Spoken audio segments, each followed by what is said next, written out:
Muito bom dia! Sejam bem-vindos mais uma vez à casa e à presença de Deus. Que Deus nos abençoe, que Deus possa falar conosco nessa manhã. E hoje é um domingo um tanto quanto diferente. Você concorda comigo? Hoje é meio cinzento, um dia meio triste, fúnebre. Hoje é finados.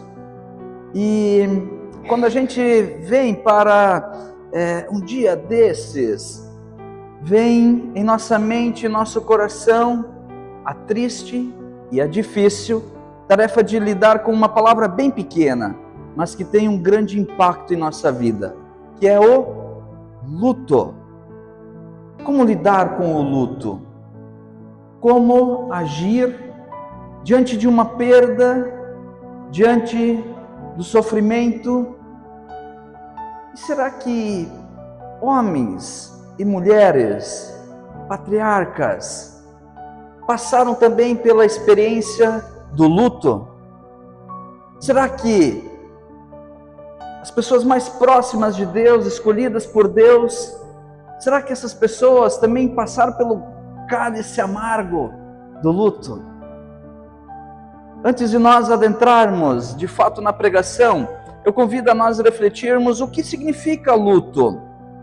E segundo a psicologia, luto é um processo emocional e físico complexo desencadeado por uma perda significativa, como a morte de um ente querido, o fim de um relacionamento ou a perda de um emprego.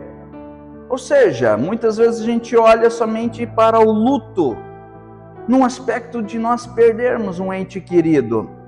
Mas há pessoas que vivem um luto muito longo e prolongado a partir de uma separação, de um divórcio. Também há pessoas que têm dificuldade em lidar com a perda de um emprego e vivem um processo de luto. Outras pessoas perdem um sonho, um projeto, ou esse projeto e esse sonho se desfaz e a pessoa entra nesse processo de luto. Então, luto, nessa manhã, eu quero englobar mais aspectos na nossa vida. E a explicação continua. É uma reação natural e necessária para a readaptação à vida, mas cada pessoa vivencia o luto de uma forma única. Os sentimentos podem incluir tristeza, raiva, negação, choque e culpa, afetando o corpo e a mente com sintomas como insônia, alteração de apetite, cansaço. E é importante não evitar o luto, mas se ele se prolongar e a causa do sofrimento intenso e causar sofrimento intenso e incapacidade, é fundamental buscar ajuda profissional. Pessoas que vivem um luto muito além do que seria o natural, e aqui eu quero tomar muito cuidado, porque assim como a própria explicação já diz, o luto é vivenciado de acordo com cada pessoa e com a dimensão da dor que ela sofreu, o impacto que ela sofreu. Mas um luto ele não pode se estender por muito tempo. O luto ele precisa ser trabalhado. E quando a gente olha para as Sagradas Escrituras, nos vem a dúvida: será que, assim como eu fiz a pergunta no início, será que os homens mais próximos de Deus, escolhidos por Deus, servos de Deus, instrumentos de Deus, será que eles também passaram por essa experiência dolorosa do luto? E nessa manhã eu quero refletir com você a partir de um homem muito próximo, íntimo de Deus, um homem que foi escolhido por Deus, e esse homem foi um servo exímio de Deus, mas em um momento deu uma derrapada. Mas esse homem, ele era muito íntimo de Deus, e ele passou pelo processo do luto. Ele perdeu um filho. Mesmo sendo um homem tão próximo, passou pelo cálice amargo da perda. Perdeu um filho. Alguém sabe de quem eu estou falando? Davi. A menina dos olhos de Deus. Aquele que escreveu inúmeros salmos, que foi alguém notório dentro do povo de Deus, alguém que foi exímio, mas passou pelo sofrimento do luto. E se você trouxe a sua Bíblia, não sei se você vai conseguir enxergar, a projeção ficou errada, na cor vermelha ali, mas eu convido a nós lermos 2 Samuel, e eu quero destacar aqui o versículo 20, porque essa é a tônica dessa forma de lidar com o luto. E que Deus possa nos ajudar a incorporar na nossa vida a forma como esse homem de Deus lidou com o luto. Então, 2 Samuel, capítulo 12, verso 20, antes da leitura, para te contextualizar, aqui Davi já é rei de Israel. Ele já está numa posição de destaque, é um servo de Deus, e ele, depois de muitas lutas, agora ele está mais ocioso no palácio. E ali, na ociosidade, ele conhece Batseba e se apaixona por ela, e a gente sabe o relato que acontece. Ele manda Urias para a fronte de guerra, ou seja, mandou para morrer. E quando Urias morre, Davi, ele se casa com Batseba, e fruto desse relacionamento nasce uma criança, e essa criança, então, ela vem a falecer. Mas um pouco antes, ali Deus já havia perdoado Davi. Mas a gente vai encontrando a partir desse texto alguns elementos que vão nos mostrando como Davi agiu diante desse momento tão difícil que é a perda de um ente querido, e aqui no caso a perda do seu filho. Verso 20 ele está escrito: então Davi se levantou da terra e se lavou, se ungiu e mudou de roupas, e entrou na casa do Senhor e o adorou. Então foi à sua casa e pediu pão, e lhe puseram pão e ele comeu. Algumas características iniciais de Davi. Primeiro ponto, Davi então ele está no pátio do palácio, e lá adiante está o quarto onde Batseba está, o filho está, onde está acontecendo todo aquele sofrimento. E Davi ali, durante 7 dias, jejuando, durante 7 dias sem tomar banho, durante 7 dias se cobrindo de cinza, porque era uma forma de resignação. Quando a pessoa chegava no seu extremo, o povo judeu tinha essa cultura, podemos ver em Jó, por exemplo. Era uma forma de dizer: Senhor, eu estou me humilhando de todas as formas, faz um milagre. E Davi, vendo o seu filho que ainda estava vivo, e Davi como um homem proativo, de combate, de resolução de problemas, ele se coloca diante de Deus. E se tem alguém na Bíblia que tem um acesso e que busca Deus e sabe onde encontrar, é Davi.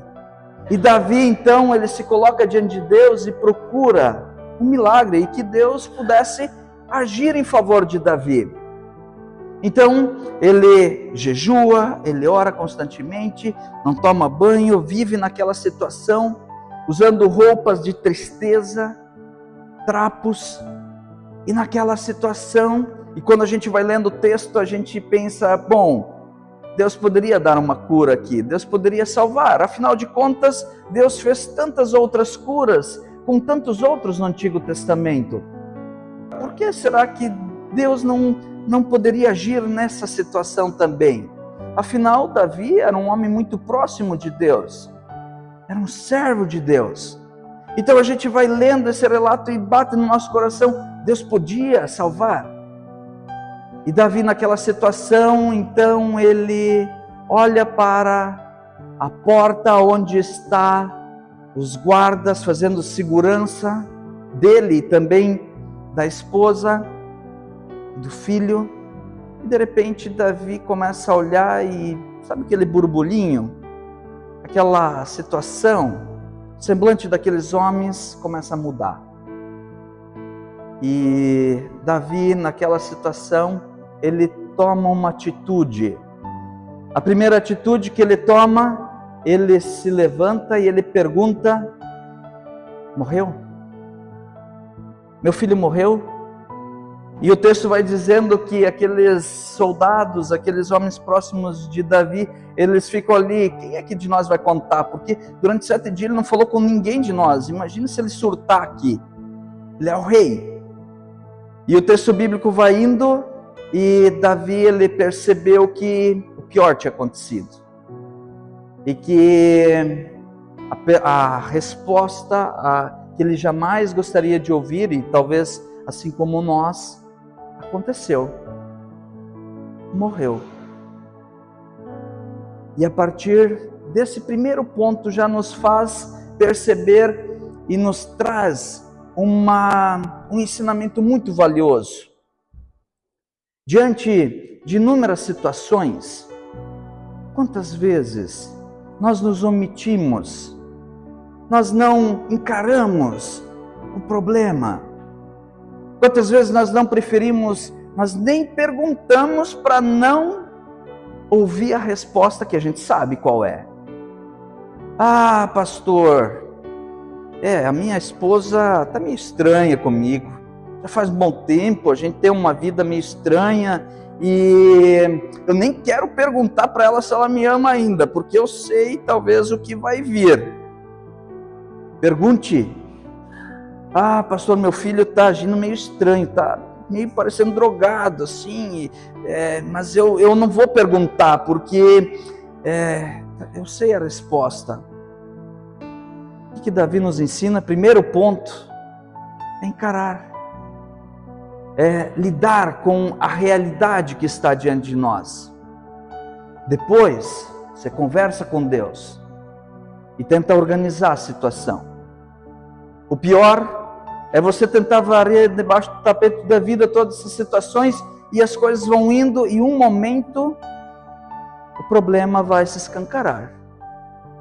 Lidar com a vida de um processo de maturidade na fé é também olhar para a realidade e se colocar e questionar. E Davi toma essa postura e ele pergunta: meu filho morreu? Morreu. E a partir dali nós vamos vendo o que Davi faz. Alguns psicólogos, analisando esse texto, eles dizem que Davi já teve um luto prévio. A psicologia diz que muitas pessoas, e é fato isso, elas vão vivendo um luto antecipado. Isso acontece quando, por exemplo, você tem um ente querido que está muito próximo do fim da sua vida, e naquela situação você já vai vivendo um luto interno. Você vai vivendo um vazio, uma dor, uma perda.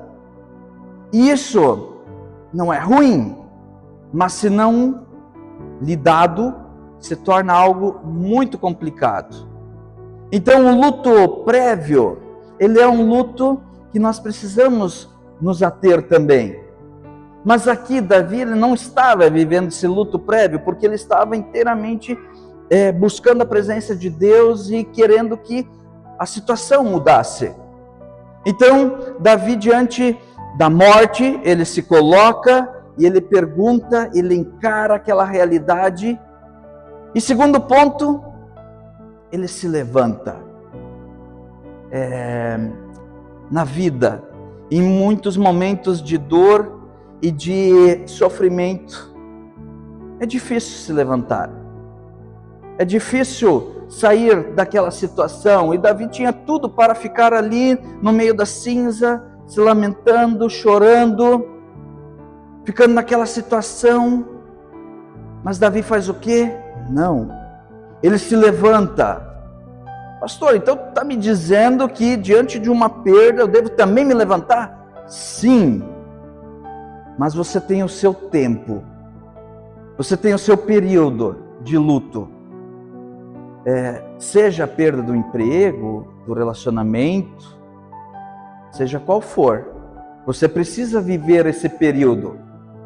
Não tente jogar esses sentimentos embaixo do tapete da vida, que não vai dar certo. Mas vai ter um momento que você vai precisar se levantar. E cada qual aqui tem o seu tempo. O problema é se esse tempo se passa além da conta. Eu tenho um amigo meu, já falei em outros momentos, o culto está sendo até gravado, vou mandar esse culto para ele. Meu amigo do curso de Direito, ele está em luto há mais ou menos 4 meses que ele perdeu o emprego. E era um emprego que ele gostava mesmo, era a paixão da vida dele, tinha amigos, tinha o círculo ali. E eu disse para ele já, o teu luto vai passar quando passar o seguro-desemprego.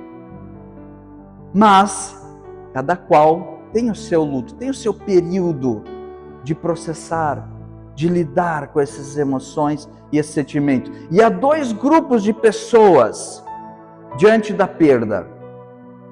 Um grupo é que vai se nutrindo de sentimentos ruins, começa a culpar Deus, começa a culpar todo mundo, começa a tentar achar explicações, começa a ter raiva, começa a ter amargura. Esse grupo de pessoas vai começando a construir diante dela e de Deus uma barreira invisível. E o outro grupo é o grupo como Davi, que apesar de tudo, se coloca na sua presença, e quando Davi sai, ele ainda vai na casa do Senhor e louva a Deus. Bem, Davi se levantou em um ou outro momento, e como pastor é duro falar isso, e aqui no púlpito é mais fácil, mas com famílias enlutadas, o pior momento é você dizer para a família, está na hora de seguir adiante, está na hora de se levantar, está na hora de mudar. E esse choque de realidade, às vezes ele soa até de uma forma grosseira em nosso ouvido, mas há esse processo. Há uns 5 anos atrás faleceu o meu cunhado, esposo da minha irmã, e foi uma fatalidade, um acidente de carro, e o apelido dele era Nene, Joldemar José Invite. E sabe aquela parte mais dolorosa para mim é o momento do cemitério. E ali nós estávamos, ali em família, e tem um momento que nós pastores, quando a gente faz a despedida, a gente não fica até o fim, a gente sai antes, dá bem, se despede, das condolências. E há 5 anos atrás eu experimentei algo muito difícil, aquele momento que só está a família ali no cemitério, aquele momento é devassalador. E de repente o irmão dele se levanta e diz, o que o Nene diria para nós nesse momento? Levanta, vamos trabalhar, vamos seguir. Então a gente vai lidando com uma outra forma essa questão da perda. Segundo ponto que Davi nos ensina, Davi ele toma um banho. Olha só que curiosidade, e eu quero fazer aqui uma analogia, porque muita gente até se levanta, até começa a seguir, mas tomar um banho, de uma forma comparada, significa nos lavar a alma, começar a processar esse sentimento, começar a lidar com essas situações. Tomar um banho na alma é você pegar e começar, ao invés de ter aquele sentimentos. Por quê? Por que Deus permitiu? É começar a lidar com isso numa outra perspectiva. Quantas pessoas começam a agradecer no momento de despedida pelos anos, pelo tempo que passou junto? Quantas pessoas nesse momento começam a olhar para não apenas essa vida? E se nós somos cristãos, a cruz, ela deveria nos lembrar que a morte não tem mais a última palavra sobre nós. A morte passa a ser, eu gosto muito dessa frase, passa a ser o passaporte para a eternidade. É colocar nas mãos de Deus, é dizer: Senhor, agora ajuda-me a lidar com essa situação. Lidar com o luto tem o seu período. E olha que interessante, Davi e Batseba tiveram o primeiro filho e faleceu. E o segundo era quem? Salomão. O segundo filho dessa união era Salomão, o sábio, aquele que tinha também um olhar que era muito próximo de Deus. E ele diz lá em Eclesiastes 3, tudo tem o seu tempo. Há o tempo de prantear, ao tempo de sorrir, ao tempo de luto, ao tempo de paz. Então a nossa vida, ela é feita nessa dinâmica de nós sabermos lidar com esses extremos. Davi se levanta, toma um banho e, quarto ponto, ele se unge, ou na nova tradução linguagem de hoje, ele se perfumou. Se perfumar, mesmo que você se lave, pode tirar o cheiro, mas o perfume não vai vir com a água somente. O perfume, fazendo aqui uma analogia com a palavra de Deus, é a própria palavra. Então, se perfumar, se encher desse bom e agradável perfume que é a palavra de Deus e que nos aponta para a eternidade. Jesus Cristo, em inúmeros momentos, ele deixa categoricamente que aqui não é o fim, aqui não é o ponto final. Por isso que ele veio, e quando a gente olha para a morte, nós vamos ver que a morte é o maior inimigo do ser humano, que entrou lá em Gênesis 3. E a morte foi vencida por Cristo na cruz. O apóstolo Paulo diz: a morte, onde está o teu aguilhão? Onde está o teu poder? Teu poder foi vencido na morte por Cristo Jesus. Então a morte, as Sagradas Escrituras nos transmite essa certeza. Ah, pastor, mas eu não acredito no céu, eu acho que a vida é aqui, eu acho que aqui se faz, aqui se paga. Bem, pode ser que você, quando morra, vai ir para lá, junto do inferno, e o diabo vai olhar para ti, você olha para ele e diz: nossa, eu nem acreditei que você existia. E o diabo vai dizer: aqui não precisa acreditar muito não, isso é um critério lá no céu. Basta nós crermos e colocarmos a nossa esperança, a nossa certeza de que Deus, Ele tem esse plano, esse projeto para a nossa vida. Davi, portanto, seguiu alguns pontos. Jesus Cristo diz: então Jesus afirmou, e quando a gente olha para a palavra afirmou, lá na tradução original, no grego, é justamente a palavra categoricamente que diz dito. Jesus, ele não está dizendo aqui: olha, eu acho, eu imagino isso, aquilo. Ele diz: eu afirmo a vocês, eu estou dizendo, eu sou a ressurreição e a vida. Quem crer em mim, ainda que morra, viverá. E quem vive e crê em mim, nunca morrerá. João capítulo 11, verso 25. A gente passa a ter uma outra visão.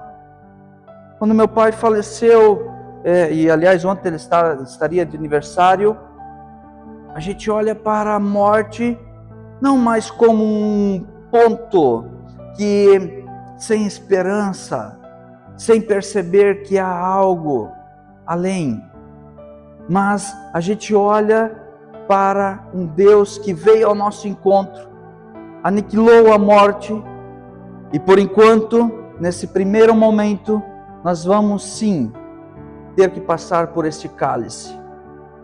E quando você entrar aqui nessa igreja, das próximas vezes, eu quero que você tenha uma outra visão sobre a mesa do altar.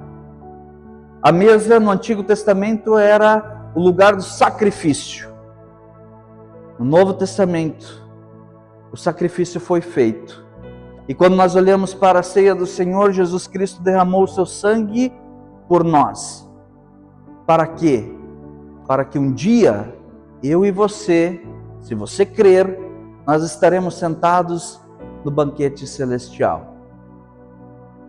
Salmo 23 diz o que mesmo? Senhor, prepara-me uma mesa na presença dos meus adversários. Unge-me. Unge-me. O que significa? É que quando nós olhamos para a nossa vida como povo de Deus, como povo cristão, nós somos chamados a olhar para um Deus que já veio ao nosso encontro e que quando virá para julgar os vivos e os mortos. Até lá, nós precisamos viver a nossa vida aqui e saber lidar com essa dimensão de perda, de luto, de dor. Lidar com o luto não é fácil, mas é necessário. Não queira varrer embaixo do tapete da sua vida os momentos em que você precisa chorar, em que você precisa externar para fora. Mas isso tem um tempo. Esse tempo é um tempo precioso que também Deus nos dá. E que Deus possa nos abençoar.